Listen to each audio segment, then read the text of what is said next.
Good afternoon, all the viewers. On the behalf of Macleods, artists, and Science Integra, we welcome all of you for the Science Section webinar on the battle against COVID, nutrition, immunity, and more. Today, we have the very eminent specialist, Dr. Hema Divakar. Dr. Hema Divakar, everybody knows Dr. Hema Divakar as one of the eminent speaker and a gynecologist. She was a president Foxy in 2013. She's a consultant at the Divakar Specialty Hospital, Bangalore. She is the Foxy ambassador to FIGO and vice chair FIGO and GDM working group. She is a CEO chairman of Artist. Artist is an Asian Research and Training Institute for Skill Transfer. She is a technical expert, Institute of Public Health for Government of India, and she has received the FIGO International Women Achiever Award in 2015. Dr. Hema Divakar is ex-senior vice president and actively working with government.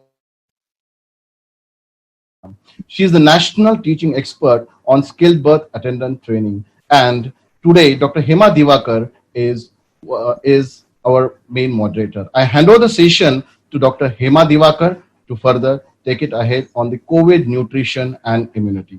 Over to Dr. Hema Divakar.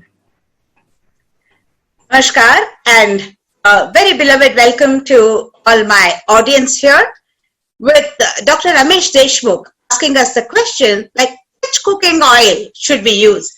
And there is Mahavir Chopra who asks what is the exact role of zinc for COVID and immunity? So we know that we have a fantastic mix of a keen audience for the session titled COVID, nutrition, immunity and beyond. Because ladies and gentlemen, there are already questions on the beyond as well, because the positioning of dexamethasone, something about breastfeeding, this, that and the other, a mix of questions have already started raining. So we are very excited to have a brilliant galaxy of panelists address you today.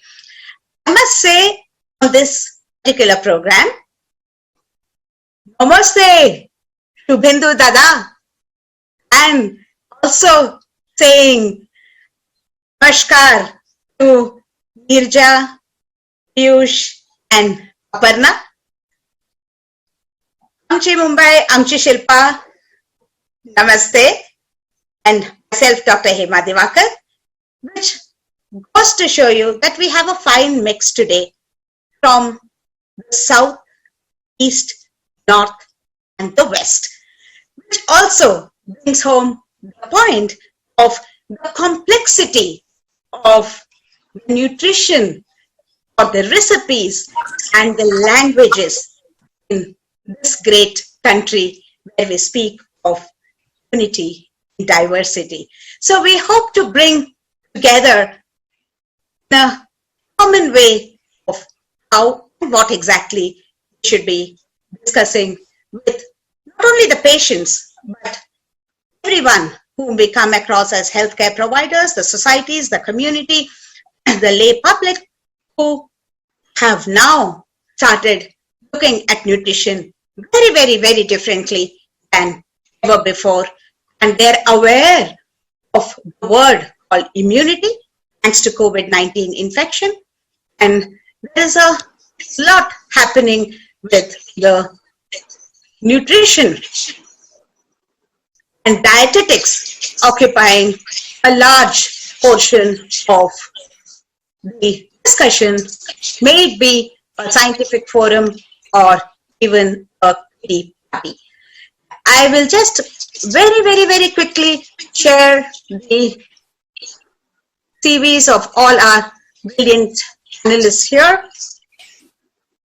We have Dr. Piyush Ranjan, who is the additional professor at the prestigious All India Institute of Medical Sciences, New Delhi. And his key areas of interest, ladies and gentlemen, it's the topic on the nail today: obesity, infectious diseases, and behavioral medicine. Oh, what a fine mix that is. We also have from the same institute, the one and only Aparna Sharma, who is the first care to care and of a OBGYN who performed a C-section on the first ever patient with COVID-19 infection.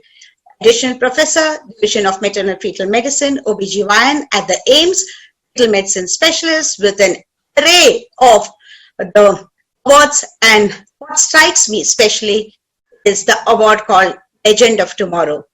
Aparna, we truly wish you will live up to being the legend of tomorrow, future of this great country.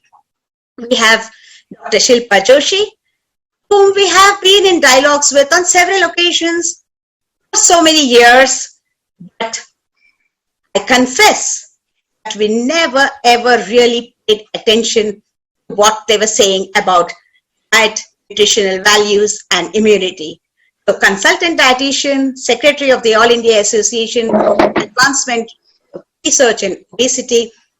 You will notice that we have two specialists focusing on obesity because, ladies and gentlemen, India is no longer a country where we only speak of undernourished, the spectrum of malnourishment. It has swung totally to the other end with the wrong kind of eating, lazy lifestyles, obesity as well.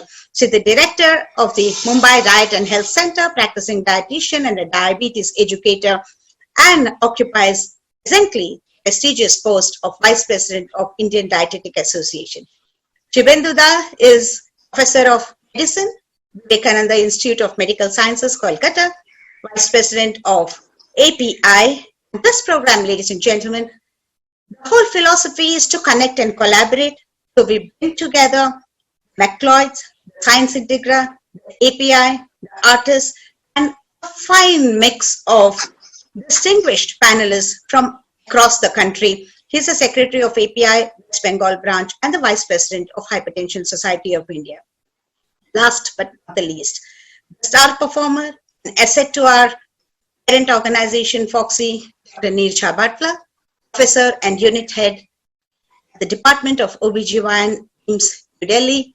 He's been a very dear friend and very astutely academic and published several papers, which we are very proud of in this country, where the collection of data, putting them together, pinning them down, and actually publishing it, there could be quite a gap which she has attained mastery over, fulfilled, and made us proud by so many publications.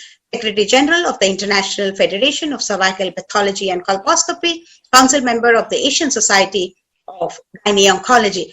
You will notice that whether it's Figo or Foxy, her oncology positions are prime, but it is suffice for us to say that whether it be oncology or diabetes or COVID, nutrition and immunity definitely run in the forefront. So the topic that we are deliberating today, it is not out of place for us to consider that it applies across all the specialists. So it is in keeping with that tone and spirit. We are going to be discussing all the practical nuances of what we as the clinicians should be doing in the context of COVID-19 infection, nutrition, and immunity. How do we tie them together and offer our best to the patients? So the deliberations will take you across in a hopefully very practical manner. I want all my panelists to speak from the heart about what exactly they're doing in practice, because, ladies and gentlemen, there can be quite a gap between what is desired to be done and what is actually done. So the truth be told, challenges be faced, and opportunities explored to do more and more. Nutrition is critical more than ever now. I think all the panelists will agree on that. Eating right has been much talked about, sleeping, right supplement for optimal immunity, etc. Easily said than done. So, except Shilpa ji, I want all my other panelists, starting with Varna, to tell me, so much has been talked about nutritional supplements.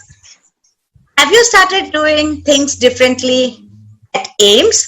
When you see the same patient 6 months ago Were you even bothering to give a diet advice or some supplements? Do you still continue to lay no extra emphasis on that? Has there been a change in the mindset, Aparna?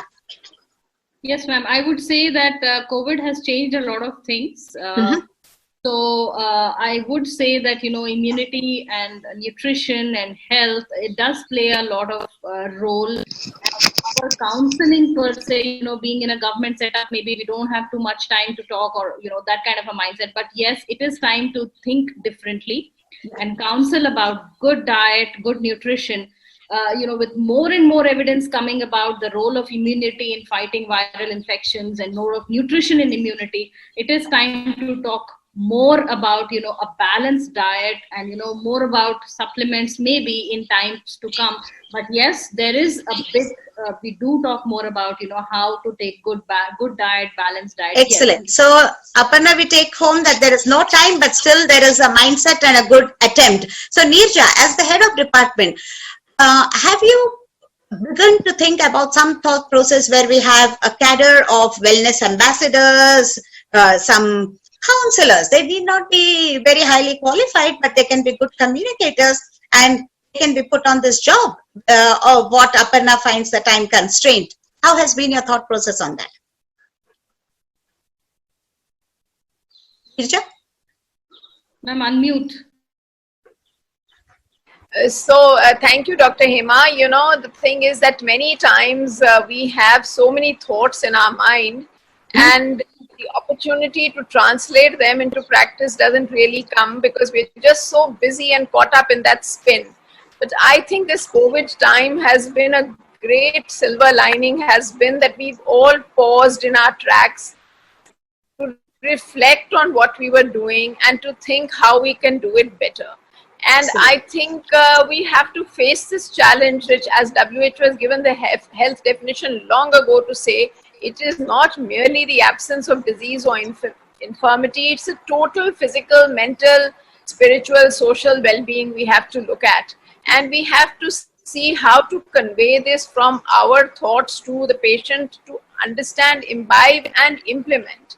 So I think what we have now is the opportunity to bring in our social workers and counselors who can talk to these people and use the teleconsultation services to reinforce the messaging and to give opportunities for them to call in when they have a doubt or message us when they have a doubt and to form that interface which will be able to tackle it at everybody's convenience. Excellent. So I think, as you said, the silver lining, COVID has indeed been a trigger for us to think more seriously. And actually, if you implement your thoughts into bringing in this segment, I think it will be a very big leap in some small steps to make a big difference. Piyush, your, field of interest, it also mentions behavioral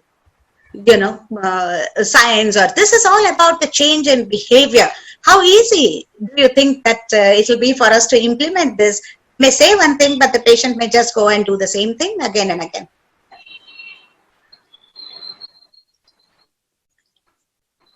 Rishi, can you unmute and speak? Okay. So changing behavior, how to change the behavior of a person, this is $1 million question. And we all are actually trying to find out an answer to this. If you see that then most of the diseases which we see all around, it's not only the non-communicable disease, but even the COVID, the key mantra is prevention. And the prevention will come only if you can change your mindset. The mindset about the small things like wearing masks, maintaining social distances, and all the good hygienes and everything. So changing behavior is difficult, but it has to be, and COVID has given us an opportunity to talk more about that. As you were talking about the immunity, good habits and everything, everything will come if we can actually change our behavior to a much better one. Yeah. Tibenduda, when South Indian patient is coming to you and you are telling her only to eat fish, how do we tackle that?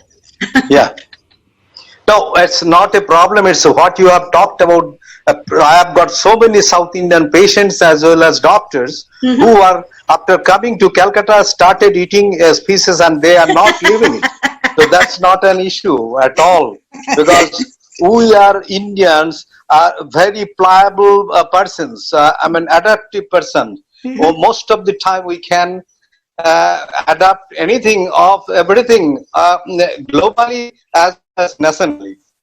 My problem of this is that India is a so diverse country that the most important part is that when protein, the patient who requires nutritional help, they cannot afford it. And those who can afford it do not take it and take it casually. That is one of the very basic problem we are now suffering. Obesity and other problem are increasing day by day, and Shilpa is a better person to take that issue in a better way. But I have got 4 or 5 steps for the increase in the immunity. I think diet is an important issue, but immunity is not possible in a non-deficient person. If yes, you have got some deficiency of the selenium, copper, zinc like this, you can have COVID or other infection if you have got deficiency. But most of the Indian who are deficient does not take this on the prescription or as a diet. And if the diet is sufficient, most of the time it is the deficiency of the micronutrients is not a problem. But other problem is escalating like anything, like your exercise. I think 90% of the Indians do not want to do exercise to increase their immunity. Yes, so we'll come to that, Dr. Ghosh. So, you know, one takeaway from your deliberation is that you do sincerely believe that Indians have a flexible mindset, so they're not so rigid in their thought process. So behavior change, if at all we have to bring in, we have an opportunity to change their behavior. Now, to Shilpa, Dr. Ghosh said that, you know, everything rises out of the deficiencies, and diet may not complement and fill in that gap. So what is what we call the RDA, or recommended daily allowances for nutrition, as it's typically given in the chart, Shilpa? Are these doses sufficient for optimal immunity, or we have to increase the RDAs of all these nutrients so that they will also go and do something to the immune system? So thank you, madam. And the first thing is, what is RDA? So RDA is the dietary intake level that is sufficient to meet nutrient requirements of at least about 95% of the population at particular life stage and at the gender group. And that is why RDAs are different for men and women, children and adults. So RDAs go on changing. But what happens is, if you're looking for RDAs just coming out of food, like Dr. Ghosh said, you know, because Indians are flexible, but Indians are flexible only in foods they like. They are not really flexible in eating whatever is good for them. So yes, they will eat a fish, but they will not eat karele ki sabzi. There, the flexibility goes away. So micronutrients are present in many foods which are not commonly eaten. They are indigenous, but they are not eaten. And hence it is very important, lot of times, that supplementation is necessary. For example, let me just give you an example of zinc, which has been spoken about so much during COVID time for immunity. If you look at zinc, primarily rich sources of zinc come from animal food. Now we know Indians are vegetarian, even non-vegetarian. Indians are vegetarian 80% of the times. They're not eating non-veg every day. So most of the days they are eating vegetarian food, and most of the meals are vegetarian. So in such circumstances, they really do not get the RDA of zinc from their diet, or vitamin D, which is another nutrient which is spoken about in COVID. And such times you need to supplement these people in amounts which is greater than RDA, so that they retain certain amount back in their body, because everything is not absorbed. There is a lot of losses otherwise, so they retain something in their body to get immunity or maintain good health. So Shilpa, you mean to say that generally the food may match the RDA, but we need to enhance the RDAs to make up for the immune strength that the same ingredient may give. Is that correct? Yes. Yeah. So that means that some amount of supplements may be inevitable because the diet cannot do it all. And yes, the constant emphasis on behavioral change is a foundation of the entire process. Rightly so, Nirja, myself and Aparna were just discussing about the recent recommendation from the WHO. Even as recently as 2016, Nirja, I want to pose this question to you because there is so much gap between the practical ground reality and the context in developing countries as against the recommendation which come from the world authorities.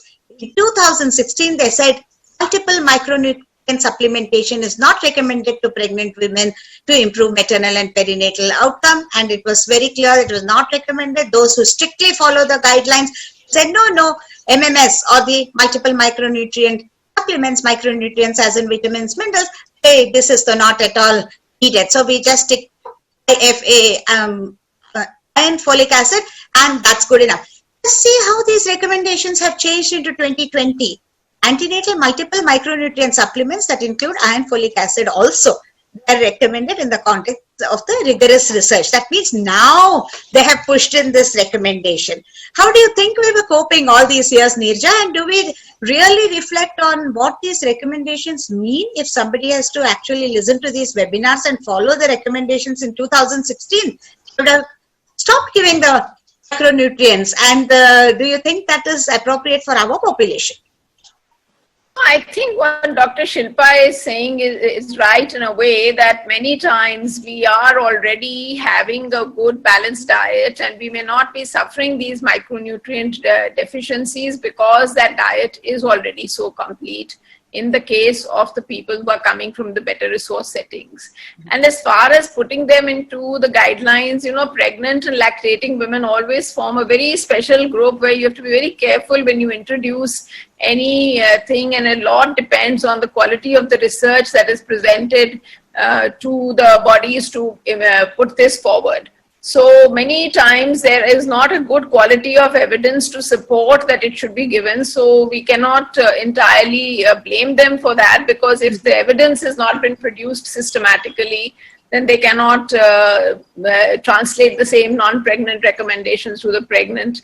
And I think the good old recommendation of having all the colors on your plate and making sure you have food which has got the green and the orange and the purple and the white was a good recommendation, because many times when we take a pill, we know exactly what it contains, but when we take a food, we don't realize what are the other things also that are coming with it. The problem really comes for those who cannot afford or will not take a good balanced diet, or when there are people who suffer other deficiencies, absorption problems, things like that. And that is where the real the problem comes, that how do we then give them what they require? And this is the context. For this because, see, this is one opportunity for us to showcase what the world authorities are saying. Another opportunity for us to reflect on the fact that, yes, we should get serious about documenting the evidences from within countries like ours, which will change the policies and the way forward, because there needs to be data on the table.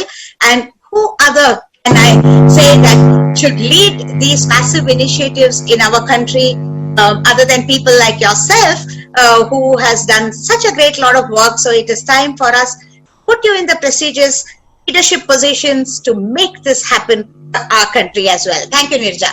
Aparna, now typically, obstetric practice, of course we'll think of folic acid, which has at least come to everybody's pen pre-pregnancy, pregnancy, and it's all about neural tube defects. And B12, say no to plain folic acid, give B12 because vegetarians lack B12. All this is kind of, now it's been sensitized and it's gone into our own heads that we pay attention to these two because of that. But do vitamin B12 and folate play a bigger role than this? For example, again, coming back to the topic on immunity, do they help impact in boosting immunity in any way? Aparna?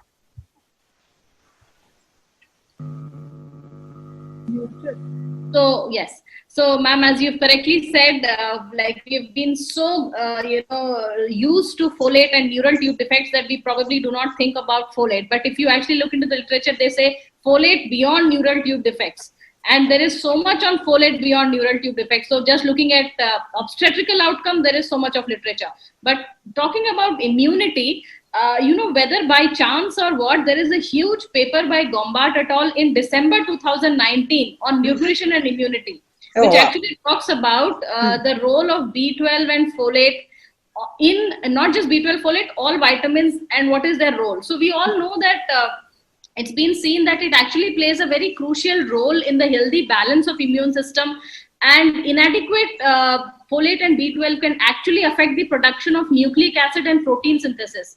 And because all of this is required for the activity of immune cells, and we also know that it affects the methylation of the various nucleic acids, and this can lead to hyperhomocystinemia, which we know that is a problem which can lead to systemic and vascular inflammation and various other problems. And also it's very important for the gut immunity. So all of these, we know that it can be a problem for immunity and lead to various infections. So we know that folate and B12, they do have a role beyond neural tube defects and even other obstetrical outcomes. So we need to expand our horizons, and actually we have looked into the various studies, and the studies have actually varied from some 1990, 79 to right now. So I think there is a lot of evidence. So rightly said, Aparna, that when we next prescribe B12 and folate as supplements, then it has a bigger and a stronger role to play. And this is Dr. Pradeep Kumar from Dehradun, who is echoing the statement made by Neerja, that and should include all 7 colors and 6 days locally grown in a day. So point well taken, that when you look at your plate for a meal next time, just look at the colors as well.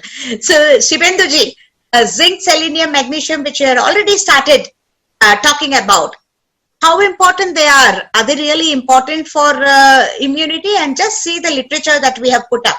Nutrients 2020. This everybody seems to have woken up in 2020, the post-COVID era. Was this not known to us before? One thing I must say about zinc and chloroquine at the same time, because they are very much closely related for the immunity against COVID. Very, very important. So I am, because in the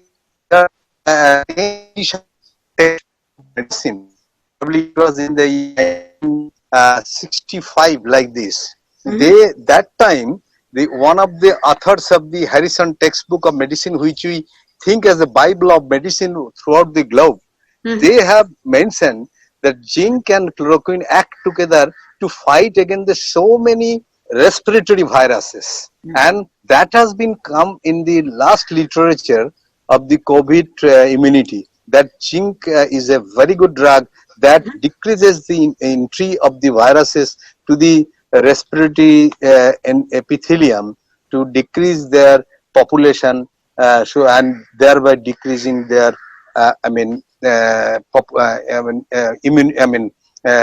invasiveness. So that is one of the big issues. All the copper, selenium, zinc and others are required in a most of the time very little amount, but they should be done with the prescription or purview of a physician or a nutritionist, because there are plenty of people, particularly those who are having chronic kidney disease and others, if you go on taking this drug for a long time, can have a problem in a long term. So I think that yes, you should supplement, and this should be given to all patients. Only thing that it does not cause the toxic effects, that should be only taken in our mind. Yeah, so Without I think think it should be. Dr. Mahavir Chopra from Rahon, his question on exact role of zinc against COVID should be answered. And Dr. Jamil Ahmad from Siwan asked prophylactic role of HCQ for healthcare workers in, because you said HCQ and zinc are closely related. Please. Yes, can I say something about the HCQ and COVID? Yes. No, yes, it's please. only nutrition. No. We have got on Because very this is a little question from Dr. experience. Jamil Ahmad. Ask Dr. Yes. P.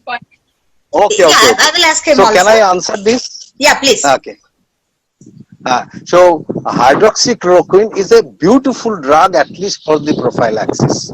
I am working in a very important institute in Calcutta, Vivekananda Institute of Medical Sciences, where where both the poor and mediocre, I mean middle class people come to us, and you cannot believe on 700 people we have given this hydroxychloroquine treatment for a prolonged time of few weeks, more than 10 to 12 weeks. And those who are taking the drugs religiously, they are not having COVID problem at all. And those 200 people like this, particularly those who are very reluctant about taking chloroquine, hydroxychloroquine because of toxicity and all the other problems, they are all fell ill, all fell ill. Because we have got a very high population of COVID in our institution, and we had to tackle them because of the, hospital run like this. So we did. Can I swing the same question? If the contraindications not, Dipendra, see, you are saying that those who took and those who didn't take, there was a striking difference, right? So can I swing this question to Piyush ji, Dr. Piyush ji, to tell whether in your institute or in your experience, has this been the same? Yeah, we have, in our institute, we have conducted one survey in which we have given hydroxychloroquine in a dose of 400 weekly to all healthcare workers. We have offered that, but and we found that the number needed to treat to prevent one infection was 1 in 24. That was from our local data, and the same was echoed by one study by ICMR, in which they have found that all those people who have taken hydroxychloroquine for more than 4 weeks, there was statistically significant improvement in their likelihood of not getting this infection than otherwise. But I would like all the audience to take these results with the limitation that hydroxychloroquine was not the only drug or the only preventive measure which was given to all the participants. They were during the whole period were advised to follow all the protective measures and protective equipments. So right now we don't have RCT with us. The amount of evidence which we have generated is with HCQS as a pre-exposure profile is based only on the case control study. So, but right now there is ample amount of evidence to suggest that HCQS is safe. Number one, it does offer some protection and is being recommended by Indian Council of Medical Research for all healthcare workers. Yeah. Just want to check with Meenal, is a screen share not visible on the audience?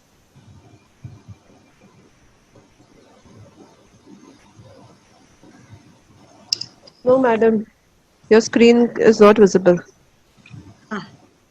Okay.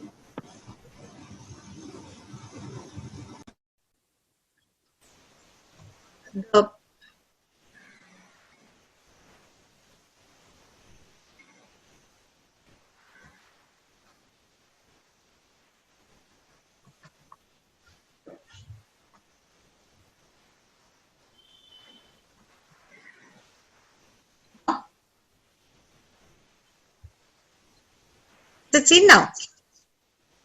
Yes. Yes, ma'am. So quickly now, we were talking of, just to recap this section, we were talking about how important the nutrition has acquired. So there are many comments saying that this should be one of the key factors that we should pay attention to. So the new tagline, dear friends, is nutrition first. So this should never be escaped. And these were the questions I posed, which got very relevant answers about the time constraints and about the introduction of somebody who can actually do this for us, or each one teach one program where everybody can tell everybody else, and the flexible mindset and the behavior change which needs to bring on the changes in the pattern of the lifestyle. Dr. Shilpa mentioned about RDA, which is recommended daily allowance, which is often not fulfilled with the diet and therefore needs the supplement, way beyond present nutritional RDA, because this enhanced intake of these micronutrients and vitamins and minerals will enhance the immunity as well. That's the trend of thought. This was a comment from Dr. Batla about the WHO recommendations, which only in the recent past have recommended the multiple micronutrient supplementation, B12, folic acid tablets, which usually the OBGYNs give to everybody. The mindset of anemia control and the neural tube defects have now to broaden their thinking in keeping with the vision that immunity also gets enhanced, and we are thinking far beyond that.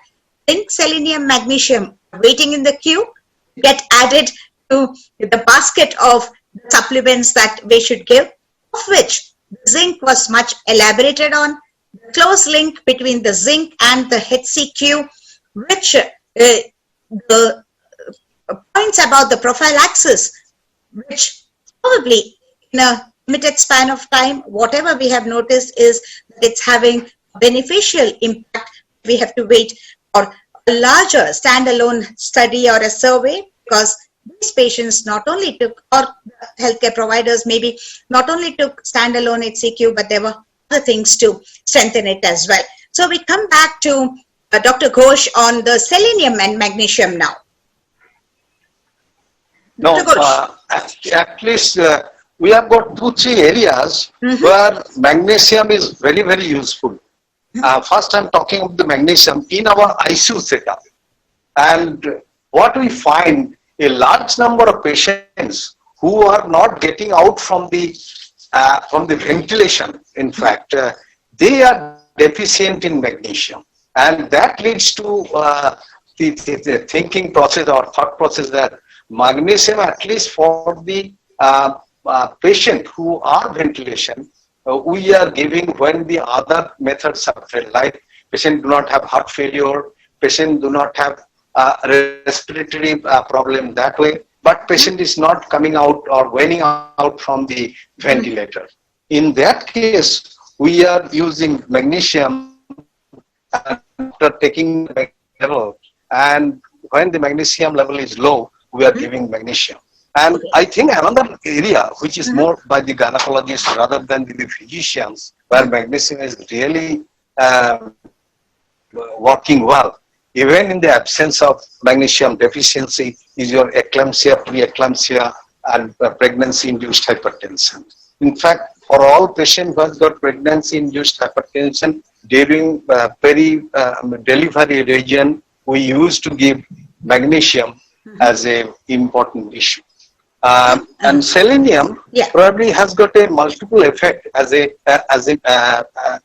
cofactor of some of the enzymes which are involved in insulin secretion and diabetic control. Probably has got a tremendous role so far as. But so far as my knowledge goes still, that whether this supplementing the selenium can improve the diabetic control, I do not have any knowledge. But there are plenty of micronutrients and microenzymes which are important very much for the management of the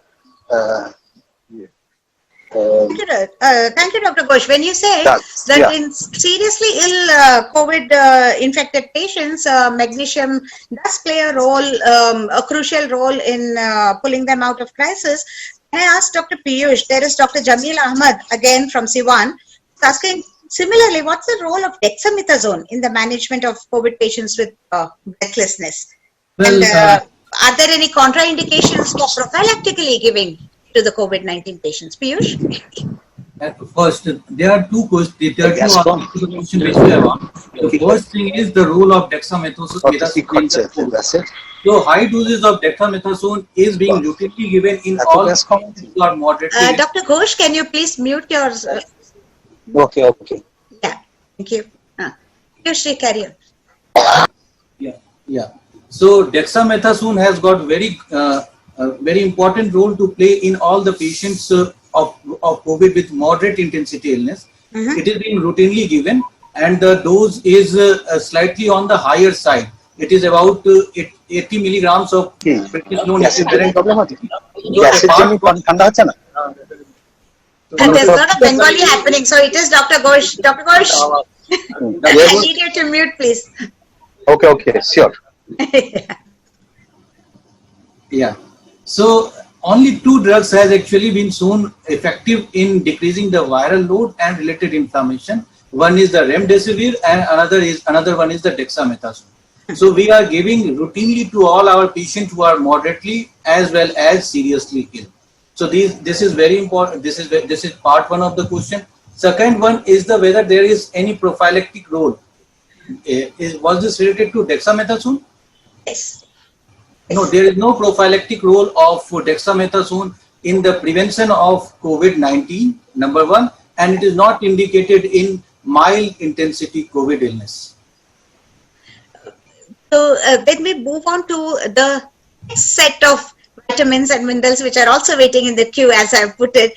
So we spoke about selenium, magnesium, zinc. There are already questions on zinc, the correlation between zinc and HCQ, and the magnesium and the spices and the dexamethasone, which has stepped in to do something better on such cases. So what about the other, like vitamin C, D, E, and B6, of which Piyush, the C and D, I think all the social medias have been talking about it big time. I guess what we teach to our patients as well as to our other colleagues, WhatsApp University does more and better than this. Yes. So I don't know, many a times the information are actually misinformation. So regarding these vitamins, vitamin C, D, E, and other vitamins. So vitamin C, we are giving regularly to all our patients of COVID-19, whether they are mild, whether they belong to mild category, moderate category, or severe illness. The effect which we actually presume is their effect on increasing the lymphocyte count. As we all know that the lymphopenia is one of the poor marker of the outcome in COVID-19 illness. So vitamin C is supposed to be improving the lymphocyte count. This is one thing. And apart from this, the use of vitamin C is actually being extrapolated by their antioxidant role.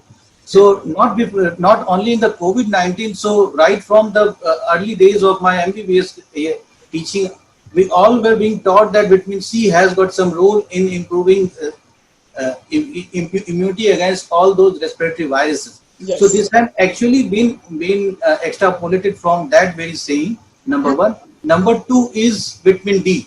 So it is being routinely recommended in all those elderly ladies, especially those who are having osteoporosis, as a supplement or co-prescription in all cases of COVID-19. Number Piyush, men, women, girls, boys, children, everybody in the country is vitamin D deficient. Na? Insufficiency, deficiency is like we do not know. Yeah. To add to this, I would like to caution everyone that we actually do not know what is the right value of which is the correct value of vitamin D, normal vitamin D.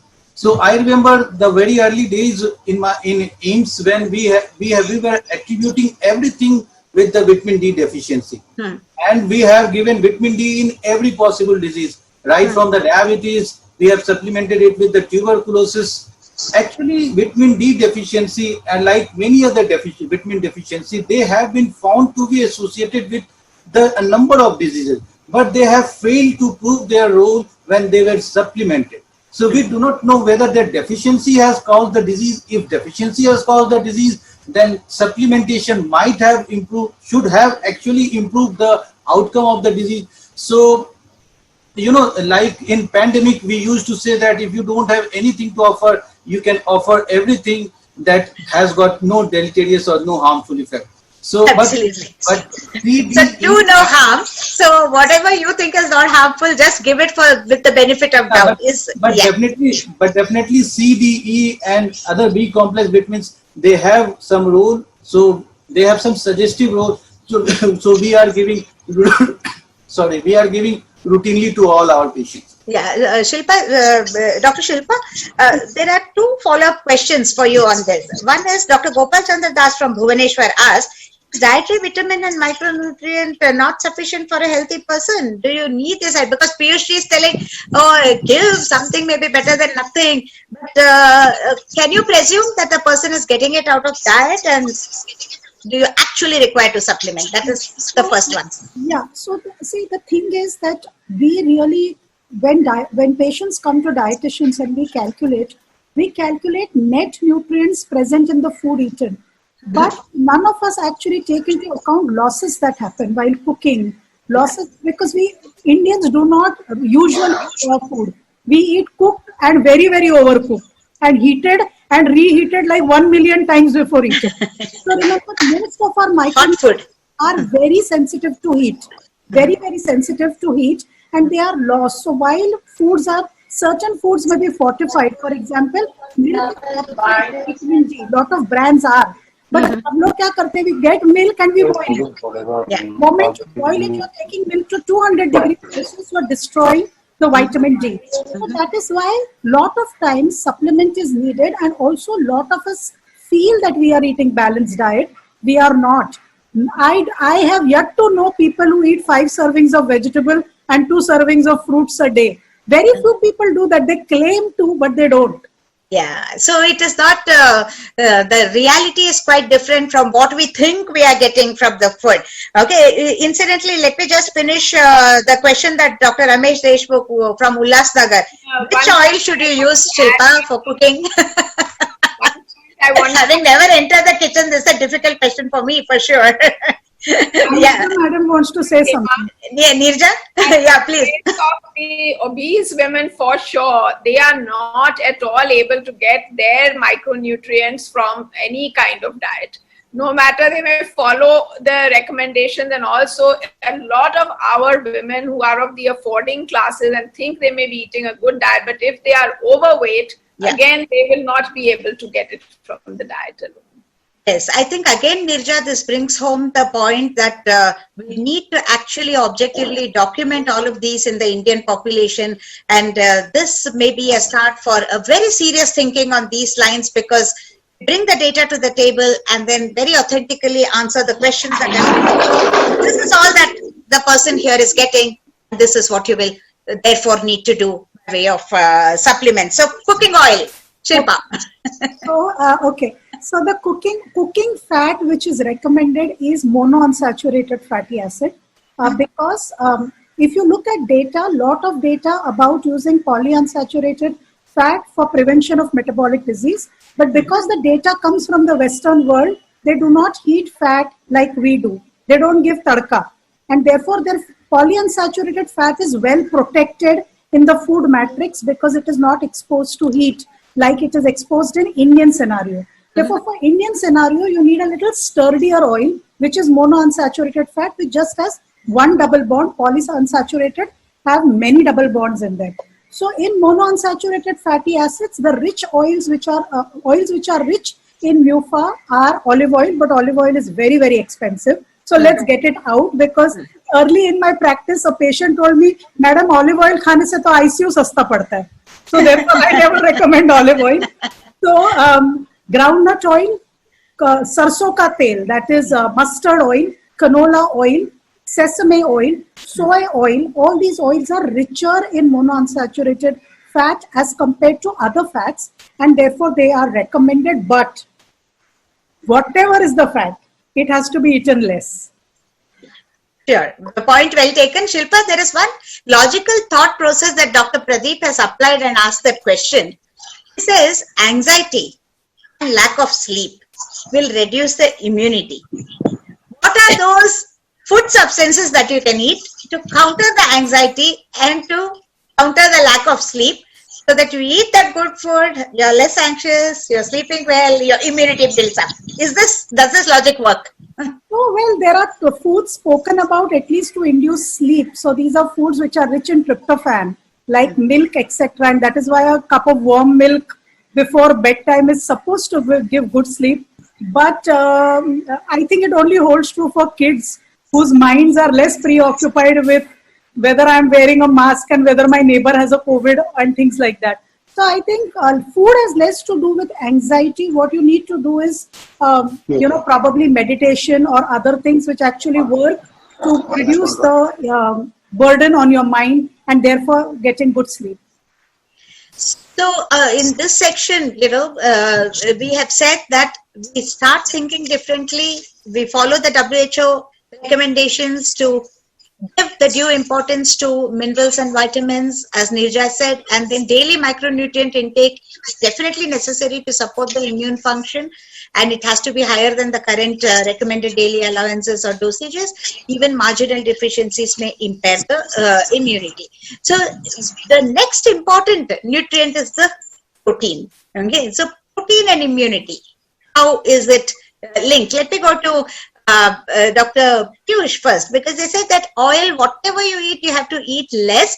But nowadays, Piyush, is this the general scenario? They're eating less proteins, more oils, more carbohydrates, and obesity is becoming, because Nirja spoke about obesity, and each of us relate to obesity as a striking problem, significant problem in this era. So COVID and obesity, is there any link there?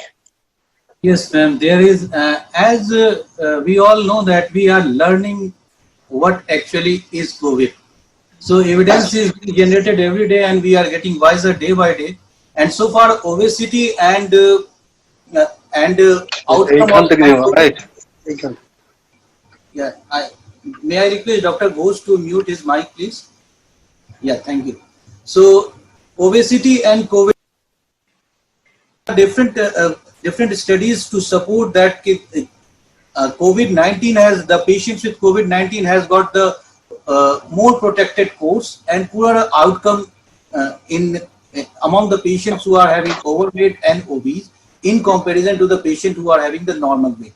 So there are a number of studies, breadth of studies, right from the UK, USA and China and from all different parts of the world. They actually support that. But what is more interesting, that our obese people are more likely to catch COVID-19 infection.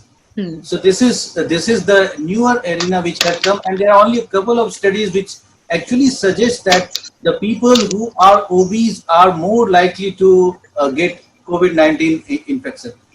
We have recently concluded one study in which we have studied more than 380 patients, and we have found that the odds ratio of getting COVID-19 increases linearly with increasing BMI. So in comparison to the normal BMI, which is 20 for our Indian setup, if with every one unit increment in the BMI, the likelihood of getting COVID is about 1.8 times. And although the sample size was lower in our study, but this risk increased up to 50 times the normal body weight among the patients who are having BMI more than 30. So yes, there is definitely link between COVID and obesity, and yes, carbohydrate and other things, they are also important, which will be, I guess, will be a study that we discuss subsequently. Yeah, and the HCQ keeps on haunting us with one question or the other all the time. Dr. Aparna, there's a question from Dr. Geeta from Patna. It was asked about use of HCQ in the second trimester of pregnancy. May have used it for malaria and reasons other than COVID. But what has been your experience and what is your response to that question? Ma'am, the question I didn't get it. Like the use of HCQ. You mean in the second trimester of pregnancy? Oh, ma'am, we have been using HCQ quite regularly for a lot of immunological disorders in pregnancy. And ma'am, including rheumatoid arthritis, systemic sclerosis, and also refractory APLA, and also in women who are ROLA positive, who have a history of previous congenital heart blocks. So we've got a lot of experience of using HCQ in pregnancy with quite much of safety. So in case we've had to, although we have not used for COVID in pregnancy, but we thought it's quite safe. Yeah. This, thanks. Can I make a comment?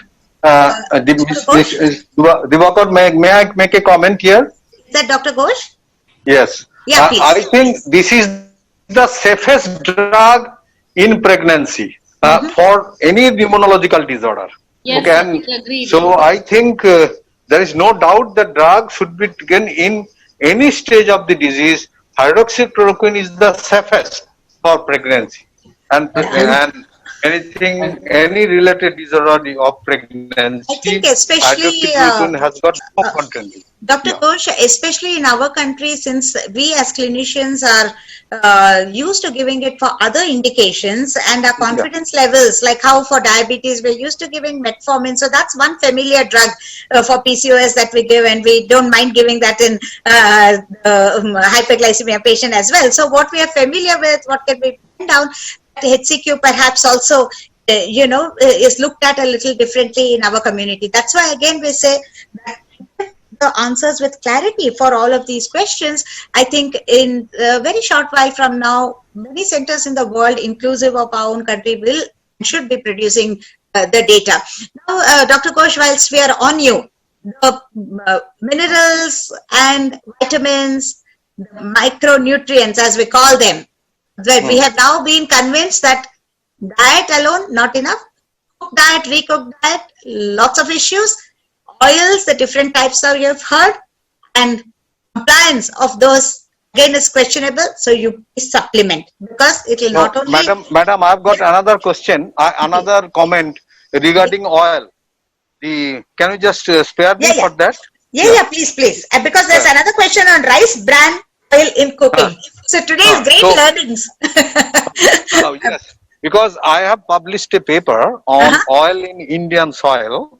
Okay, in our textbook of medicine a few 2 years ago, and for only one problem, madam, for this oil in India is that nobody refined oil. This is a very big problem for our country. Refined oil is a denatured oil, and if you ask me, I should go to the medieval system of producing oil just by pressing, just by compressing the oil seeds like mustard. And it has been proved beyond doubt by Dr. Sandeep Mishra from All India Institute of Medicine, Medical Sciences, and Dr. S.C. Manchanda, previously professor and head of the Department of Cardiology, with some of the institute, both inside, in Bangalore as well as from US, they have proved that of all the oils, mustard oil is the best because of their N6 by N3 ratio, which is very nearly.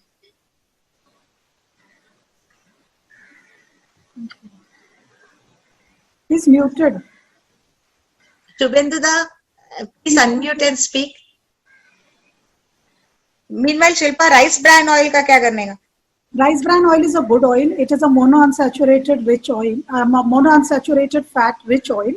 So it's a very good oil to use. Yeah, like Dr. Shubhendu said, it is important to consume it in unrefined form. All oil should be consumed in unrefined form. Okay, there is some, Rice bran oil is also a good oil, but it's the N6 by N3 ratio is very poor. So it is not, it's that good as of mustard, rapeseed, or what we say canola oils, and to some extent the ghee also. So I think these oils should be, but the problem is this refining this. The oil rice bran is, if it is refined at a temperature of 300, 400 like this, it's all denatured. All the saturated fats Again, Shubhendu's connection is a problem. There is one peculiar question which probably decoded by Shilpa. Quercetin, rich foods as prophylaxis for COVID. Have you heard of this? Quercetin. No, you want quercetin rich foods? As a prophylaxis for COVID-19, Dr. Pradeep Kumar is asking. It's a very, very important antioxidant in our body. Quercetin is present in most of the fruits which are pink in color. So pomegranate, onions, all of these foods are pink in color and they are very, very rich in quercetin. But I have not read much about quercetin supplementation as a drug. But yes, quercetin from natural food is a very, very potent antioxidant. Okay, great. So the Anvaya Mangeshikar, I hope she will now pay attention to the rice bran oil that she had asked about. Shubhendu's, if the audio is fine, then I would go to Shubhendu's question on proteins in enhancing immunity. Proteins are, of course, often neglected because if you really take the dietary history of the patient, you will oftentimes find that they are taking far less proteins, and especially if you're vegetarians and the necessary quantities, they're not getting it from the food. So does it have any antiviral actions? Does it produce antibodies? Is it beyond the role of proteins? Does it play a great role in immunity? Bindu? I can't figure out whether Bindu is there, not there. I think so. He's lost his connection, which brings us to some very key questions on following up with that obesity issue, which Piyush very finely brought across to us, because there have been questions here asking that Dr. Latika Agarwal from Delhi says all protein powders in the market are full of sugars. What do you say, Dr. Piyush? Is what he says. So this is what Piyush has to say, I guess. Piyush? Yeah. Actually, sugar is new tobacco. I mean, very soon down the line, maybe after 10 or 15 days, 15 years, you would find that all these sweets outlet will be banned, as tobacco outlets have been recently. So sugar is actually the new tobacco. It affects every part of your body, right from the tip to the lower down in your GI system. So they are calorie dense. They harm in every possible way which you can think of.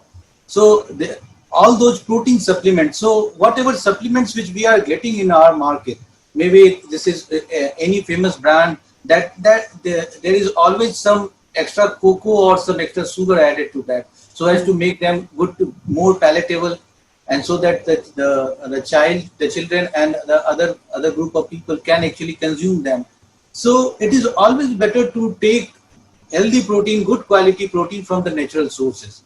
As we know that the egg protein is always the good protein, the soya protein is good protein. So try to get them from the natural sources. Apart from the protein or the amino acid which are actually important, they are important for the gut health. They add to your satiety. So this is how I would take this question. Yeah, because I think some of the protein preparations in the market now have this big chapa over there, no sugar added, NSA, because they want to just tell the world that they are special in their protein preparation. So even if you're a diabetic, you're obese, you're calorie conscious, you're pre-diabetes, or with impaired glucose tolerance, yes, this is the right protein for you. In keeping with that, Mamta Dwane from Is Rda asked, can you suggest some superfoods and immunity boosters for diabetic and obese patients? Actually, wise people have said, you do not start digging a well when your house is on fire. So immunity is not something, immunity is not something which you can gain in one day or so. Immunity is a long-term investment, and if you want healthy and long-term dividend, you need to remain invested. So this is the mantra. Piyush, how do you make out, are there any markers for this immunity? How do you make out my immunity is very good, immunity is not so good? How can you say? This is the main problem, madam. So in the last 3-4 months, all advertisement in television, you would find that this increases or improves the immunity.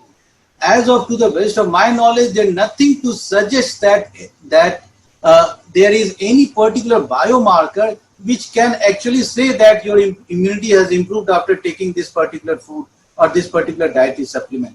Immunity, to my mind, has got role in everything, so is in the COVID-19, but this is something that comes in long duration of time. It is not that over the period of time, say for say 15 or 20 days, you take any particular supplement and your immunity will be improved, provided if you, and that too when you are not deficient in that particular that particular component or that particular micronutrient.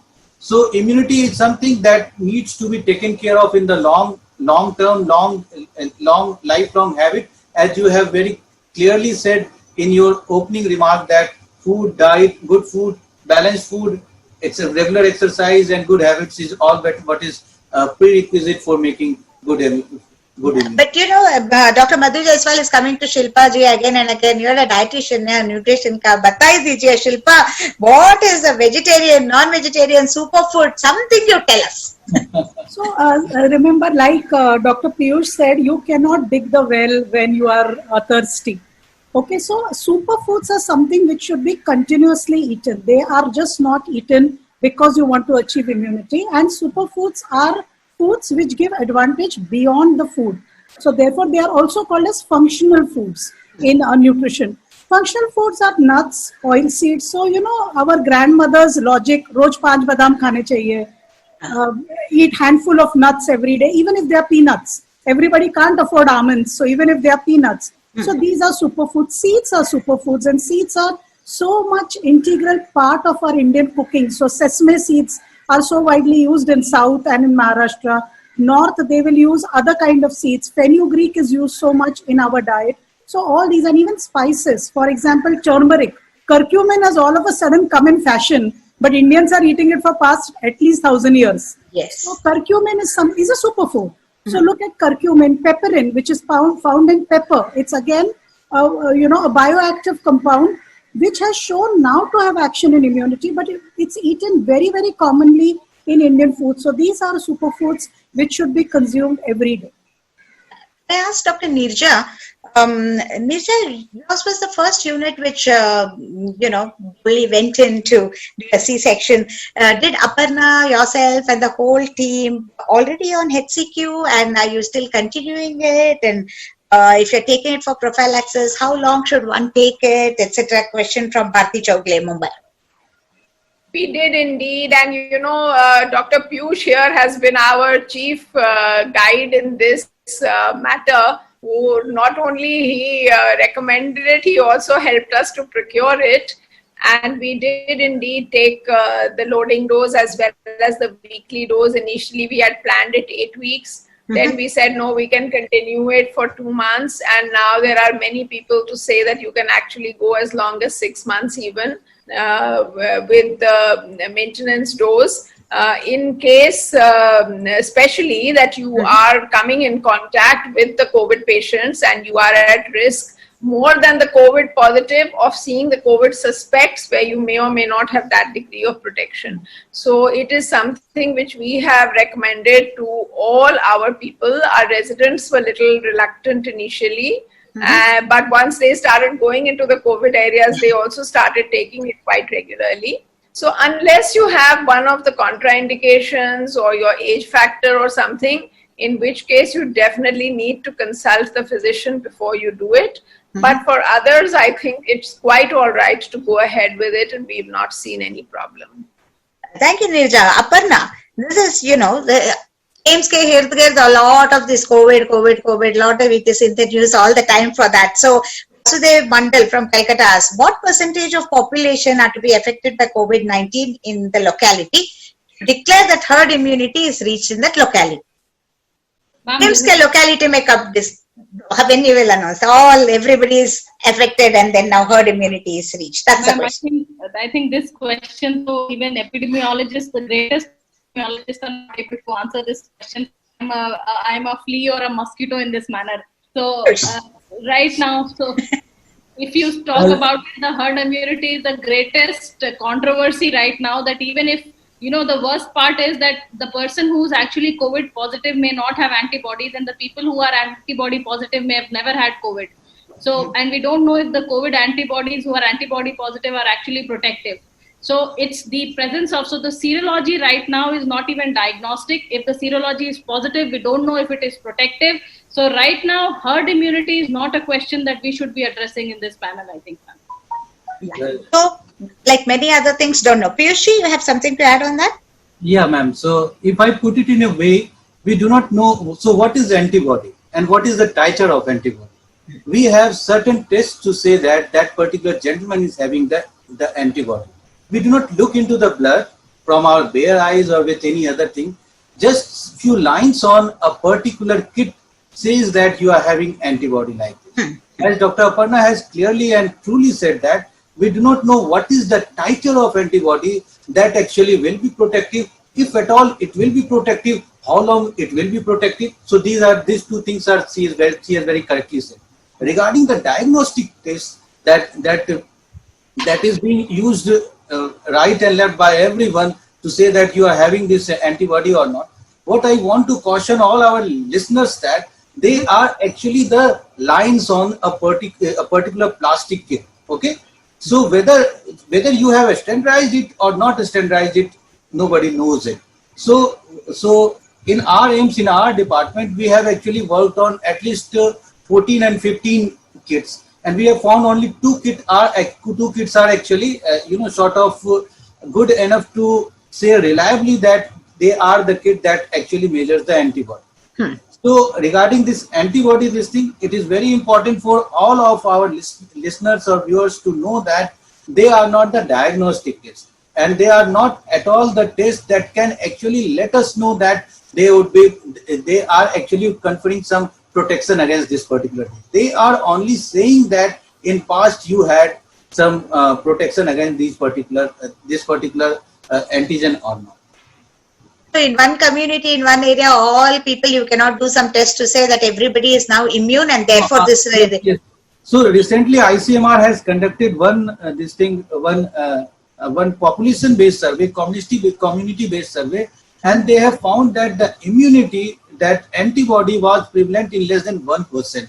This was the report some 4 to 6 weeks before, and this was very sort of alarming that if as we know from our public health chapters that about 60 to 70% of the people will have to be infected with any particular disease to give the what we say the herd immunity.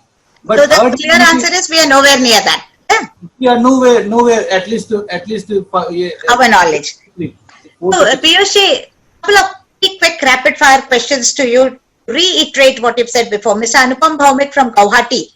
Are there any parameters to keep assessing our immunity? To keep assessing and reassessing our immunity? No, not at all. No, not yes. at all. That's why I said rapid fire, because you've already addressed this, but we again reiterate no. Deep Kumar from Dehradun asked, how much time it takes to enrich immunity? Because you talked about digging the well. How deep in the well you have already gone? Actually, it will take lifelong. If I'm 40, so I am looking for my good immunity at the age of 50, so I would start working from today. And again, a question, a rapid one from Gupteshwar Singh from Patna. Vitamin D protecting against COVID and boosting the immunity. There is no data to suggest that vitamin D supplementation will actually improve immunity against COVID. And Ashok Kumar Tiwari from Sioni asks, ivermectin, what is its role in COVID? Which drug? Ivermectin. IVER. Ivermectin. Yeah, ivermectin. This is ivermectin.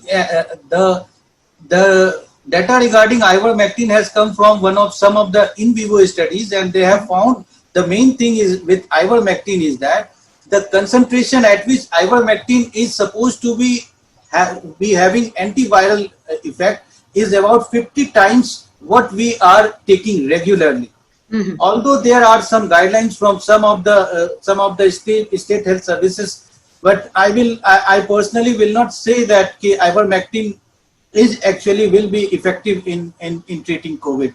But this has been I agree with him that this has been suggested in some of the state guidelines in a dose of 12 milligram per day, at least for the 3 days. Yeah, so for OBGYNs, these are still tongue twisters. So by the time it comes onto our tongue, then we will know some data about it and we will know what to do with it. That's my guess. Again, the question goes to Shilpa. God never made sugar or salt. It is we who extracted them for taste. So what is your advice on sugar and salt? Sugar is really not necessary. When we eat food, we get enough sugar. So do we get salt. Unless you are doing physical activity in sun and you're sweating a lot and you're losing a lot of salt. or you are having diarrhea, vomiting, other things where you are losing salt out from the body. So salt, sugar and salt should be eaten as little as possible. And all sugars and salt are same: brown, blue, yellow, pink. There are hundreds of colors which are available in the market. हम Himalayan खाते हैं, हम Dead Sea salt खाते हैं. Salt is salt with sodium chloride. 1 gram is 400 milligrams of sodium. So it doesn't matter where it is coming from. So it should be eaten as less as possible. Senda namak, kala namak, all namak is namak. Namak. Okay, so sugar and salt is addressed. Now soya proteins. A lot has been talked about soy. That is, in fact, the only kind of familiar terminology, because menopausal women taking soya supplements and also it's well, publicized as soya protein. What is the effect of soya protein on immunity and what should we be doing? So like and what are these guidelines all about? So like any other protein, we know Indian diets are extremely deficient in protein. And let's get facts straight. In India, eating protein is a very expensive business. For a common Indian to eat a dal is very expensive. All dals are more than 150 rupees a kilo. Therefore, proteins are really not eaten. And also Indians don't enjoy protein. I do not know how many of you have ever asked patient, but dal ka naam lo, the first thing patient says is, madam, gas hota hai. Even before you ask them, the next thing, nahi, madam, gas hota hai. Hum dal nahi khate, and half of the India is vegetarian. So they are not eating other sources of protein. Also, lot of people tend to get lactose intolerant. They cannot tolerate lots of milk, or lot of people don't eat curd, thanda hai, isiliye. Therefore, soya becomes a good source. Not that it is cheap, but soya becomes a good source, and soya is very popular among certain states in India as compared to others. So for example, Eastern India eats a lot of soya and soya products as compared, and it's a very good quality protein. Among vegetarian proteins, it's very close. Its protein structure is very close to non-vegetarian protein, where its amino acid score is very, very good. So soya protein is great, and along with it comes a lot of polyphenols, which are again very, very advantageous to human health. Can we use these guidelines? Are they applicable to our population? Yeah, because these guidelines also say that protein intake is required. So we need to give, these are SPEN guidelines which have been shown. And in our patients, see, the recommended protein intake for people, not ill, for people in general is 0.8 grams to 1 gram per kg body weight. Indians who are very, very conscious eat 0.5 grams per kg body weight. Therefore, all of us need protein supplementation at all points. And when you are ill, that need just increases. And therefore, the only way you can meet it is by supplementing. Everything from the social media is coming as very key questions, even haunting the minds of the healthcare providers and specialist doctors as well. So Archana Ranjan Kumari from New Delhi asks, what is the role of honey as an immunity booster? Well, very little data. Again, like Dr. Piyush said, you talk about so many things, but we have never seen a single nutrient in honey, which is going to boost immunity. But if you look back at, traditional medicine or traditional literature like Ayurveda, then they talk a lot about honey. That is probably because by the time Ayurveda was written, sugar was really not discovered. It wasn't as popular. So therefore, they were trying to use something which imparted sweetness. But I always believe if you are following these things, then you have to work hard like people in those Ayurveda days do. Probably they went up the tree, got a beehive down and isolated the honey themselves. So I think all these are very calorie dense things, and we know from Dr. Piyush that actually obesity is a risk factor for any metabolic disease, and therefore then infection is going to be another complication. So better not consume foods like honey and jaggery and sugar. They're really not necessary. Yeah, see, Piyush ji said whatever is available, do no harm but give it, because for want of better things. So Latika Agarwal from Bareilly asked, what about Baba Ramdev's coronal kit? How many doctors are using it? So I will pull my hand and say that I don't have any information regarding this. So no comments on Ayurveda and on Babaji's booty. So yeah, so give anything almost includes the patient's choice of taking anything that she wants at her own, discretion.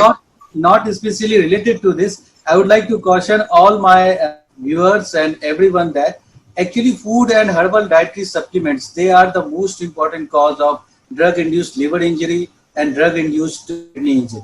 Yeah. So if at all you want to take anything or everything, please do know this very fact that many of these medical other prescriptions that are not being actually standardized has got many other adulterants. So it has been, there are breadth and breadth of studies that these herbal supplements and all these things are most important. But we are seeing an n number of patients who have fall prey to this. So please do. A good I word of would caution there. definitely- Yeah, Nirja. No, because it's not only salt and sugar. I wanted to say even oil. We have concentrated all these and extracted substances which are in nature and made them harmful. And similarly, the herbal extracts, when they are extracted out disproportionately, there may be other things extracted out as well.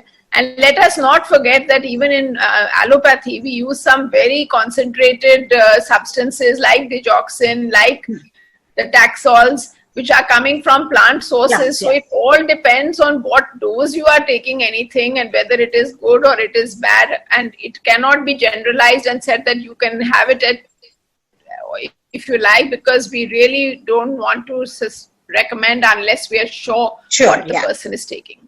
Absolutely. Mr. Sanjeev Budharia from Ludhiana asked, this is a Shilpa. Soya proteins are having phytoestrogens. Are they safe for men?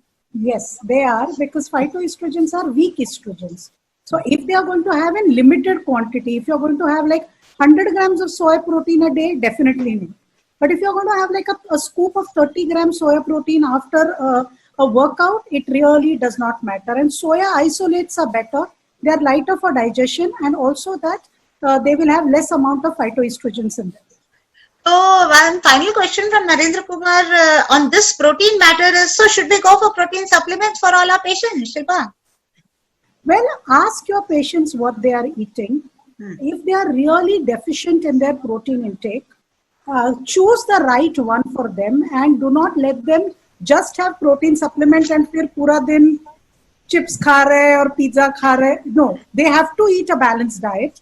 And if they still cannot meet it, then only protein supplementation is required. But very important is eating balanced diet. It's very, very important. All food groups have to be present in the right amount, and there has to be plenty of intake of vegetable and fruit. So Ratna Bhatia from Lucknow asks, Ma'am, Dr. Piyush wants to say something. Yeah. Like indication of protein supplementation, it would be good practice to look for the sarcopenia, which we are regularly seeing in our obesity and metabolic disorder clinic in AIMS New Delhi, that there are objective tests to find out sarcopenia, whether the person is having sarcopenia or not. So if person is having sarcopenia, then go more deeper into their dietary habits, which Dr. Shilpa has rightly mentioned. And if they are deficient in protein intake because of their food habit or food fats or whatever, then they can be actually given protein supplements apart from the isometric exercises to these patients. So sarcopenia is one of the key guidance that one can actually refer to. Excellent. Dr. Nirja, when you prescribe vitamin C, is it better to give a simple vitamin C or an effervescent vitamin C? Which is better? Mute. Ratna Bhatia from Lucknow. I have to confess that I have never gone into so much detail about it. And I think any vitamin C is a good vitamin C, but I don't know if anyone else has anything different to say on this matter. Then we have to shoot at Shilpa. No, I don't know. I think any vitamin C is good, and I would say just take a regular tablet and eat foods which are rich in vitamin C. You know, I'm really pleased that such questions are coming up, because people are thinking, people are very specifically making a note of what and what not, because at least that level of conviction is there now for every clinician to think nutrition first, to think what these can do beyond what we always thought that they would do. And so specific questions are being raised about what and what not, which is really, really appreciable, because we have the experts at our doorstep, so we are making the best use of them. So thanks. Amit from Palghar asked, do multivitamin and minerals boost immunity if they're given above the RDA? Again, it's a question of being the well that they must always remember. They cannot just have some quick fix by just taking something about the Shilpa. This is the RDA question. Yeah, so I wish there were such easy solutions to such complex problems. Just pop in a vitamin and you're all, like Popeye ate one palak ka patta and he could hit people. So it's not that easy. Like Dr. Piyush said, it's a long investment that you do in your health. And you have to ensure that vitamin intake is good throughout and not just when there are times of infection. So we cannot assure by taking a multivitamin you're going to boost your immunity. That's the answer. Shutosh Kumar Lal from Vijaypur asks, all packet food in the market are rich in preservatives. How does this affect our health? Processed food and preservative food and artificial something, we generally know that it's not good. Okay, how does it impact? See, a lot of them will be very rich in sodium. A lot of the processed foods will be very high on sodium, and that in itself is the first bad thing. And I think I just want to go back on that question on the RDA and say that we should stay with the RDA, in my opinion, not try to go too much above that, because there is a reason why that has been done based on rigorous research, and we do know the deleterious consequences of hypervitaminosis in many cases. And we should not try and go beyond unnecessarily, because there are many things we still don't know. So what has been recommended is based on what we know. So we should stay with that. And agreed, because at least we should ensure that much is getting in. That is also perhaps a gap there in our own understanding and in our own recommendation of the recommended daily allowances. Yeah, and also the nuances about the types of oil and the kind of cooking. All of these will have to be taken into account, and as Aparna says, that there's really very little time for us to make the patient quickly understand what is the balanced food all about, how she must be, guiding her and her family for the right path of nutrition. So when Nirja is mentioning, yes, without rigorous studies, without the recommendations, we should not exceed the recommendation. On one hand, we do agree on that. But look at this recent WHO recommendations. The iron tablets which we were giving, protein supplements, we've been urging the government that this nutritional supplement must go to every antenatal patients, which they have still not taken on board, and now micronutrients are coming into the mainstream. So, Aparna, what your recommendation would be for ideal kind of a cocktail for the pregnancy and postpartum patient? Mute, my dear. Yeah. So, ma'am, I think very nicely put. Actually, we have to understand the context in which these recommendations were given, and little bit go back to, why this thing changed. So this changed also because, what really came out from a very big study is that multiple micronutrients, if you are supplementing, there is a decrease in the, low birth weight population and a better outcome for the neonates. Right. So at the same time, if you start supplementing micronutrients, it's actually a cost to the patient and cost to the system. Now, you cannot do this. You cannot do this at the cost of anemia. Right. Yeah. So we have to get our priorities very, very clear. So in a system which can have only one set of intervention, our priority still remains anemia. So there you cannot go directly from 60 milligram to a 30 milligram dosage of iron just because you have to supplement multiple micronutrients. So this is very well actually incorporated into the document if you actually read it, that this multiple micronutrient supplement is actually a single capsule which has iron of 30 milligram along with various multiple micronutrients. Now, if your population prevalence of iron deficiency anemia is more than 50%, now suddenly you cannot go from 60 milligram to 30 milligram. So you have to see the context in which you're working, and in your larger part of the countries where the prevalence of iron is much, please continue with the 60 milligram. However, when you are catering to the population which is iron well iron sufficient in that particular population, please go ahead and give, your combined pill 30 milligram iron along with micronutrients, along with a good diet, which we have already discussed, which is sufficient in carbohydrate, protein, and fats, which is a good balanced diet. So I think the recommendation have to be understood in the proper context in which they have been presented. Excellent, Aparna. I think this is a very balanced thinking about the balanced diet which we should offer. I would ask Birja about her reflections at AIMS about COVID, pregnancy, delivery, personal experiences, the psyche of the healthcare providers as well as the patient, and the management of such a big institute, the department which is heading, followed by the change in the concepts and the thoughts about nutrient supplements, conception, first, second, third trimester of pregnancy. But before we do that, just have one more question for Dr. Aparna, because there have been questions on this from the audience too. Dr. Nishat Majhabi from the Ramana Medical Center at Motihari is breastfeeding and women's health.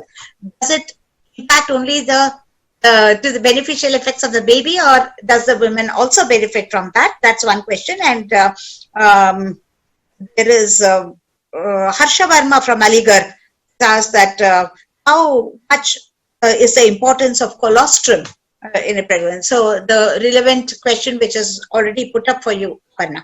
Yes, ma'am. So I think this is a very, very important question, because I think when we are at immunity, I think we should be talking about the first protection which a baby receives in his or her life is the mother's milk, because colostrum is actually the first immune booster which the baby gets from the mother, because it is rich in immunoglobulins, vitamins, minerals. It actually also contains the growth hormones and various other factors. So I think breastfeeding is the first immune booster which the baby gets from the mother. So breastfeeding is absolutely very important, and we all know that breastfed babies have a better chance of survival much later in life, and not just ability to fight against infections, but in general, overall, they sleep better, they do better, their neurodevelopmental outcome, everything is better. So I think even in times of COVID, and I must say that this is the breastfeeding week, and we've been having celebrations all over Foxy, everywhere. So we should persist and say that even if the mother is COVID positive, breastfeeding should go on, not just for colostrum, but for multiple other advantages. So breastfeeding should happen in all times, all situations,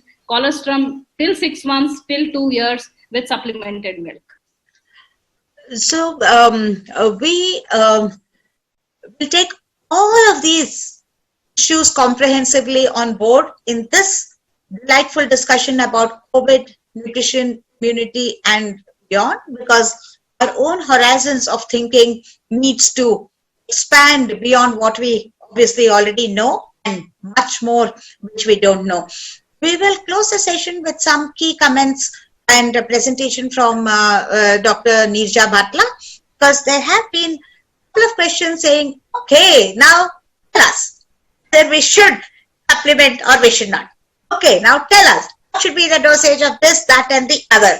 So that in a very comprehensive form, I leave it to Nirja to just deliberate on this. Nirja. Yeah, thank you, Hema. In fact, the questions you asked earlier was so broad ranging that it really brought all the 5 months back to me at once. And it's been a difficult time, I think, for all of us who have been practicing obstetrics, because suddenly we've had a closure of routine services for a long time, and we found a lot of patients coming back once we opened up about 2 months later. Once the unlock began, we found a lot of women coming back, even through the time they were coming, of course, when they needed anything. But as we started, we saw a lot of neglected situations, and a lot of women presenting with fetal problems, maternal problems, ending up in a lot more cesareans, ending up with a lot more complications than we would have had otherwise. So it has indeed been a difficult time. And going forward, we are still in the mode where we encourage teleconsultations and not necessarily have as many visits as we had before. And this is to do not only with the risk at the time of coming to the hospital, but just the whole process of encouraging that much more movement of the patient, her attendant, from her home to the hospital, and all the interaction social that will happen in the process of that travel, because everybody cannot afford to have a car to themselves or do anything like that. So even now going forward over the next year, how is it going to be? How many times we are going to call them? How we are going to manage the teleconsultation to be effective and to ensure, as we said right at the start, that who is going to provide all the messaging. This is something which we have to engage in, each one at our own facility, to see what works for us and what works for our patients, and how to distinguish the ones who may have safely 4 antenatal visits without losing out, because they are able to understand the nuances and they are low risk otherwise, and how to continue with the previous system where we call them in on a regular basis. It is a problem. And these slides, if you can show from the first one onwards, please. Can you just focus the first slide? So these were just a few slides which we have put together, myself and Aparna, for you. Can we come to the first slide? This is what is showing as the first slide It's for me. the 8th one right now, actually. Can you just move up? This is the last one. Can you maybe I can share it? So anyway, it was really about how we need to look at the macronutrients and the micronutrients. Regarding the macronutrients, of course, yes. In fact, the first is a blank, the second one. Yeah. So everybody understands about the appropriate gestational weight gain, which I've already mentioned, that we don't want the obesity any more than we want the under gain, and we definitely want to see at least a 6 kilogram gain in the pregnancy. Otherwise, there's a huge risk. So a variety of primarily whole, unprocessed foods in appropriate amounts to allow adequate but not excessive gestational weight gain, the appropriate vitamin and mineral supplementation, avoidance of alcohol, tobacco, and other harmful substances, and safe food handling. The next slide pertains to the macronutrients. The macronutrients, of course, most people do know. If we can come to the next slide, that the caloric requirements do increase in pregnancy. There is not really a concept of eat 2 for 2 anymore. That was shown many years ago by the National Institute of Nutrition, that for women who have good nutritional status, if they and especially for overweight women, if they restrict their caloric intake while having a lesser weight gain, they will still have a good sized baby. The slides are not moving, so I don't know what to do about that. But anyway, we've already talked about the protein, carbohydrate, and fiber is no less important, because that is important. For one thing is to keep the entire intestinal tract and everything moving well. It also is important to make sure that you don't have excessive absorption of the sugars, particularly at any point from the diet, but all the rest as well. It sort of modulates and evens out the absorption. So is there a way we can make the slides move, Meenal? Can you shift to the next slide? Let me check, madam. The first slide is blank. This is the second slide on my set. This is the third one, the fourth. It's not showing, is it? The third slide. They're not moving on the screen here. Anyway, so that I don't know if Meenal is able to help in that. The third slide really is about the macronutrients, which we have discussed. The fourth one, we come to the micronutrients, which we have spoken about, the WHO recommendations. Yeah, just try and going to the next one. Can you see that now? I can see it, but can I see the next slide? I'll go from the first. Okay, first one is blank, Nirja. This is the second one. Then the third. Third. Ma'am, can you stop sharing? Dr. Hema? Can I stop sharing and you will share? Yes, ma'am. Okay.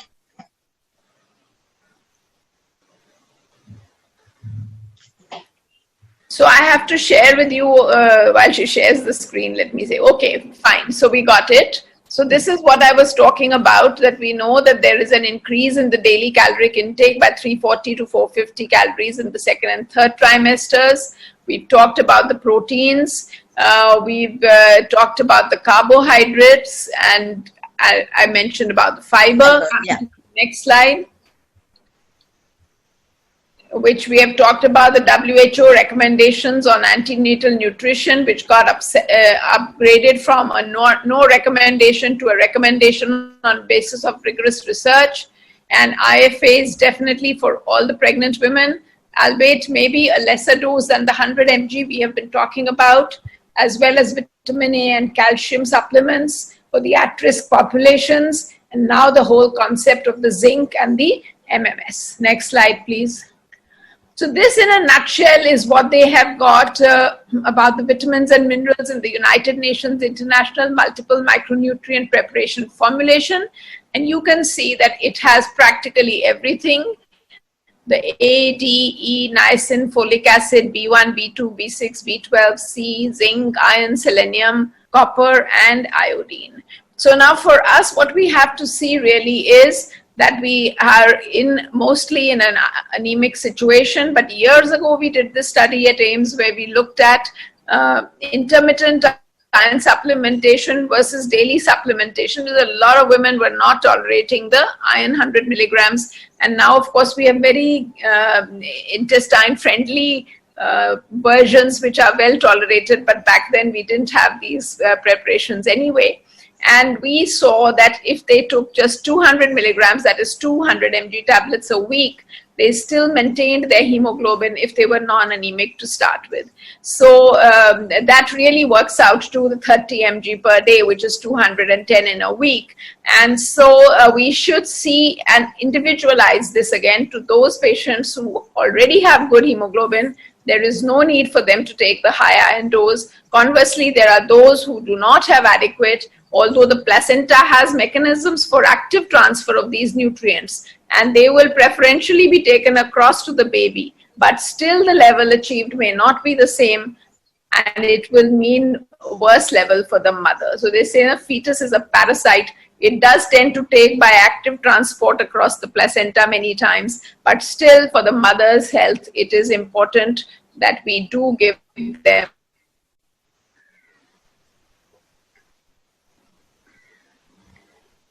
The next slide. So this was about, yes, the omega-3 fatty acids during pregnancies. There have been RCTs which have compared giving the omega-3 as supplements or as food, standalone interventions or with co-intervention, and they've compared it with the placebo or with the no omega-3. And they have found that this is an effective strategy for reducing the incidence of preterm birth, although it probably could increase the incidence of post-term pregnancies. But in our setting, we don't allow patients to go post-term, so it might mean an increase in the rate of induction because they have reached term. Next slide, please. Aparna, can you bring in the next slide? Can you see? So basically, it comes to healthy eating in pregnancy. Now, this again, I will say, is one of the silver linings has been in the COVID times with no food orders from outside, restaurants are closed. There has been a general better eat at home philosophy that has been followed by most people, and it mostly runs in families, and you will see if the patient is diabetic, the entire family is diabetic and so on. So if the patient learns to eat healthy in pregnancy, then a family learns to eat healthy as well. Absolutely. Anyway, so we will say plenty of fruits and vegetables, whole grains, low fat dairy, and a variety of proteins. So nutrient dense foods, which includes, apart from the fruits and vegetables, the nuts, the nut butters, yogurts, which will meet the higher nutrient recommendations, and it will not exceed the caloric needs, and avoiding all foods with what we call as empty calories, which means these foods are high in added sugars, solid fats, etc. And so what you need is that there will be fruits, we've already talked about, 2 to 2.5 cups, vegetables 3 to 3.5 cups, and very rightly said by Dr. Shilpa that people will not take so much normally. So there has to be a concentrated effort. The grains will be 180 to 300 grams, the proteins 100.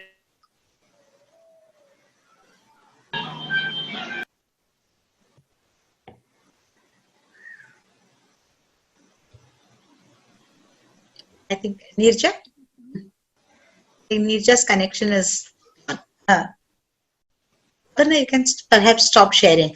Yeah. I think she got disconnected. Yes, Yeah. ma'am. So, this was a very comprehensive, conclusive, rapid recap for this entire session. And I thank Aparna and Nisha for putting things in a nutshell, where all the other speakers also got in with the most practical and the most ground real situation inputs for all our queries and questions. Now we will close with a 2,400 plus audience quizzing us with very many small and big points of concerns and queries. One thing the seminar would have set apart is people have started thinking. And they have started thinking nutrition first. And they have also begun to think what's right, what is wrong, what to give, what not to give, how much, how often, and very many things about the positioning of the very same minerals and micronutrients which we knew from before, but now we are beginning to reposition them in the prime slot of importance in our deliberation, speaking with the patients with conviction. So I would like all my guests to give the rapid round of closing remarks, starting from Shilpa. What's your message to our audience, Shilpa? So eat healthy, eat local, go vocal for local. Good. Aparna, generation next. Yeah, so I would say pregnancy is a very, very special condition. So take care of your health, healthy. Piyush. I would say that if you want good results, if you want to build up your immunity, if you want, then start working from today. Don't dig your well when your house is on fire. So the same message again re-emphasized, because if you've not done anything before, the second best chance is here and now. Nirja, your closing remark. So this is all really very well said, and I think it's been an amazing seminar to bring attention to the fact that you are what you eat. So you must eat well and concentrate on the macro and the micro picture both. There is one closing slide which Subbu and team from Science Integra have made, and I want it for a display very, very quickly, which is very meaningful, saying that every plant has its own specific requirements in order to grow. So do people. And the more quickly we recognize it, and also so much has come out of the deliberation that things need to be so individualized. Where general nutrition we can speak about, there is so much to do with very many factors in one single person, which will tailor what is best for that individual.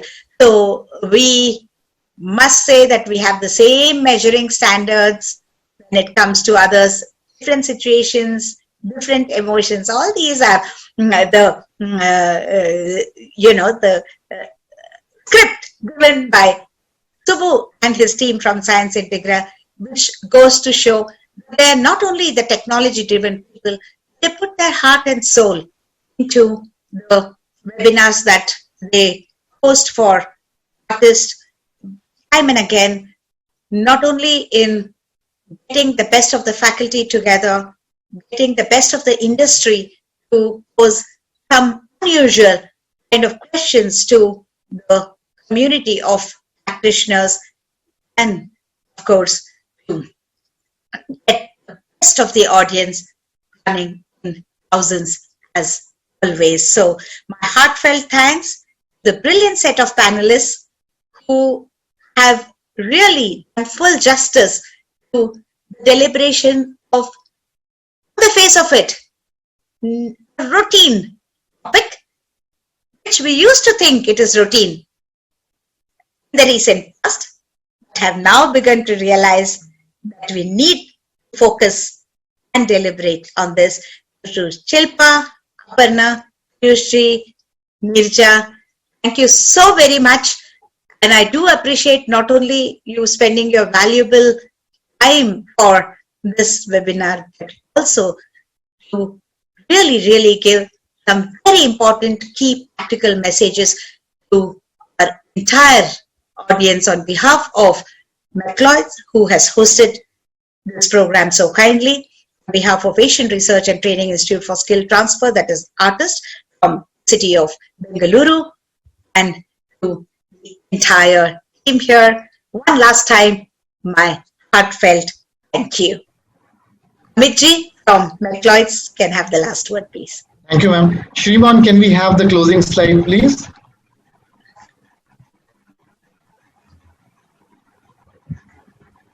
Shriman, the one slide, please, for the closing.